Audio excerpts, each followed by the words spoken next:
আজকে জাতীয় ঐক্যমত্য কমিশনের আজকের বৈঠকে তিনটি বিষয় নিয়ে আলোচনার কথা। এখন পর্যন্ত প্রথম যেই এজেন্ডাটি ছিল যে জাতীয় সাংবিধানিক কাউন্সিল এনসিসি, যার মাধ্যমে রাষ্ট্রীয় ও সাংবিধানিক গুরুত্বপূর্ণ পদে নিয়োগের ব্যবস্থাটি হবে, সেই এনসিসি প্রক্রিয়াটা নিয়ে এখন পর্যন্ত আলোচনা চলমান এবং এখন পর্যন্ত ঐক্যমতে আসেনি আমাদের হাউস। এখানে আমরা যেই জায়গাটি আলোচনা করেছি, আমরা জাতীয় নাগরিক পার্টির পক্ষ থেকে এনসিসিকে সমর্থন জানিয়েছি যখন থেকে আলোচনাটি শুরু হয়েছে। তবে এর গঠন প্রক্রিয়া নিয়ে বা এর ফরমেশন নিয়ে অনেকগুলো দলেরই কিছুটা ভিন্নতা আছে এবং সেই জায়গায় আমরাও আমাদের কিছু ভিন্ন প্রস্তাব আছে, কিন্তু নীতিগত জায়গায় এখানে অনেকগুলো দল জাতীয় নাগরিক পার্টি সহ তারা এনসিসির পক্ষে অবস্থান নিয়েছে। অর্থাৎ এই যে গুরুত্বপূর্ণ কমিশনগুলো রয়েছে বা প্রতিষ্ঠানগুলো রয়েছে, নির্বাচন, প্রধানত নির্বাচন কমিশন নিয়ে অনেক আলোচনা হয়েছে, কারণ বিগত সময়ে আমাদের অভিজ্ঞতা আমরা জানি এই নির্বাচন কমিশন বা এই ধরনের গুরুত্বপূর্ণ প্রতিষ্ঠানকে কিভাবে দলীয়করণ করা হয়েছে তার নিয়োগের মাধ্যমে।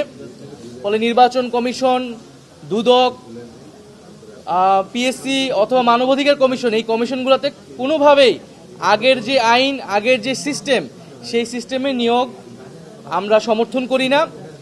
ঐক্যমত্য কমিশনের পক্ষ থেকে একটা প্রস্তাবনা রয়েছে, আমরা বলেছি যারা বিরোধিতা করছেন তাদের কাছে যদি এর বিকল্প কোনো প্রস্তাবনা থাকে যে আমাদের কনসার্নটাকে অ্যাড্রেস করতে হবে যে এই কমিশনগুলো যাতে নিউট্রাল থাকে, দলীয়করণ না হয় এবং রাষ্ট্রের সবার আস্থা যাতে এই প্রতিষ্ঠানগুলোর উপর থাকে, যারা নিয়োগপ্রাপ্ত হচ্ছেন তাদের উপরে থাকে, তো সেই বিষয়টা যাতে নিশ্চিত করা হয়।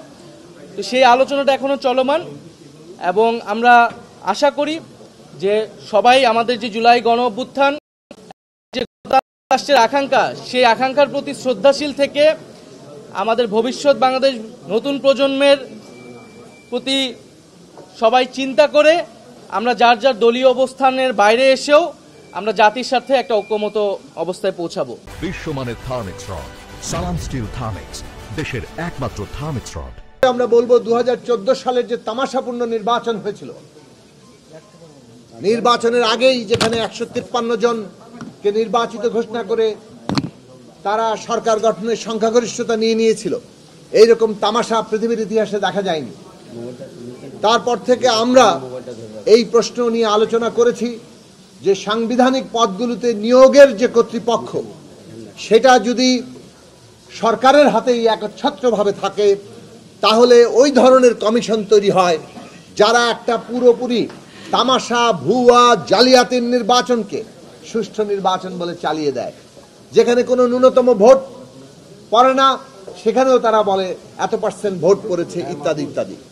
কথা বাড়াবো না, আমরা সেইখান থেকে যে একটা সাংবিধানিক কমিশনের মাধ্যমে যাতে সাংবিধানিক পদগুলোতে নিয়োগ দেওয়া হয়। আমরা এটাও বলেছিলাম যে সাংবিধানিক কমিশন সরকারি দল, বিরোধী দল এবং বিচার বিভাগের প্রতিনিধিদের সমন্বয় করতে হবে। প্রধানমন্ত্রী, বিরোধী দলীয় নেতা এবং প্রধান বিচারপতি অথবা তাদের প্রতিনিধিদের সমন্বয়ে গঠিত একটি সাংবিধানিক কমিশন সাংবিধানিক পদগুলোতে নিয়োগের জায়গায় আসবে। আমরা এই ছাত্র শ্রমিক জনতার অভ্যুত্থানের পরে যে অন্তর্বর্তী সরকার গঠিত হয়েছে, তাদের উদ্যোগে যে কমিশনগুলো গঠিত হয়েছে, এখন ঐকমত্য কমিশন, তারা এই প্রস্তাব নিয়ে এসছেন, এই প্রস্তাবকে তারা গ্রহণ করেছেন এবং এটার নাম দিয়েছেন ন্যাশনাল কনস্টিটিউশনাল কমিশন কিংবা জাতীয় সাংবিধানিক কমিশন কাউন্সিল। এই জাতীয় সাংবিধানিক কাউন্সিলের মাধ্যমে সাংবিধানিক এবং সংবিধিবদ্ধ প্রতিষ্ঠানগুলোতে নিয়োগের কথা তারা বলেছেন। আমরা বলেছি প্রথমত এই নীতিগতভাবে আমরা একমত যে এই সাংবিধানিক কমিশনের মাধ্যমেই নিয়োগ হতে হবে। 2 নম্বর হচ্ছে সাংবিধানিক কমিশনের গঠন কি হবে সেটা নিয়ে আলাপ আলোচনা এখনো চলছে। প্রথমত এই সিদ্ধান্ত তো আসা দরকার যে নীতিগতভাবে সাংবিধানিক কমিশনের মাধ্যমে এই নিয়োগগুলো হবে কিনা, সেই বিষয়ে এখনো পুরো ঐকমত্য হয়নি। আমরা আলাপ আলোচনা করছি। আমরা বলেছি যে অনুরোধ করেছি যে এই আলোচনা আজকেই শেষ না করে এই আলোচনা প্রয়োজনে আরও সময় নিয়ে করা দরকার, কেননা রাষ্ট্রের অত্যন্ত গুরুত্বপূর্ণ একটা প্রশ্ন এই প্রশ্নকে কেন্দ্র করে আবর্তিত হচ্ছে।